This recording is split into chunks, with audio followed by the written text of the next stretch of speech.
joining কাৰ্য programme লৈছে তাৰ লগতে মেম্বাৰশ্বিপ ড্ৰাইভ দুটা প্ৰগ্ৰাম লৈছে যিবিলাক জইন কৰিব তেওঁলোকে মেম্বাৰশ্বিপ ড্ৰাইভ কৰিব ইয়াত প্ৰায় 550জনকৈ বেছি ইয়াত জইন হৈছে আৰু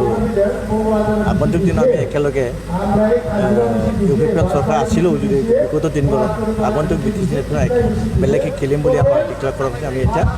বিজেপিয়ে আমাৰ শক্তিটো মানে ষ্ট্ৰং কৰিবলৈ আগবাঢ়িছোঁ আৰু প্ৰত্যেক মণ্ডলে প্ৰত্যেক আমাৰ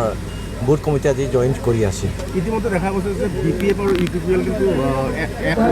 চলি আছে যদি বিপিএফ আৰু ইউপিপিএল এক হয় বিজেপি কৰিব পাৰিবনে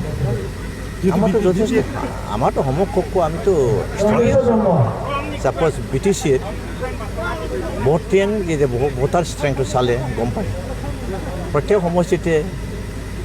এছ টি ভোটৰকৈ নন এছ টি ভোটেই বেছি ন গতিকে B P F U P P L এক হ'লেওতো 50% ভোটাৰ নহয় বেছিভাগ নন এছ টিবিলাকে বিজেপিতে আছে গতিকে আমাৰ ভয় লোক কৰিবলৈ একো নহয়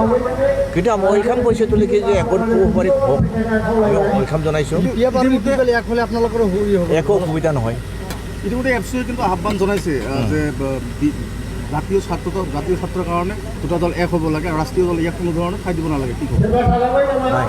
আমিতো থিয় দিওঁ হেঙাৰ নহয় আমো তেওঁলোকে একগোট হওক কিন্তু পাৰিবনে নাই এইটো আমি চিন্তা কৰিছোঁ আপোনাৰ মতে সম্ভৱ হ'বনে আপোনালোকৰ মতে বি পি এফৰ এতিয়া তেওঁলোকে মই যি কথা কৈ আছে এজনে এইফালে বেলেগ কথা এইফালে বেলেগ কথা কয় এইফালে কোনোবাই কয় আমাৰ হাগ্ৰামৰ মহিলাই ডেপুটিচি হ'ব লাগে আৰু কোনোবাই কয় এইফালে হাগ্ৰামৰ মহিলাই চিফ হ'ব লাগে তেনেকুৱা এইটো চালে নিশ্চয় সিহঁতৰ কেলকুলেশ্যন আছে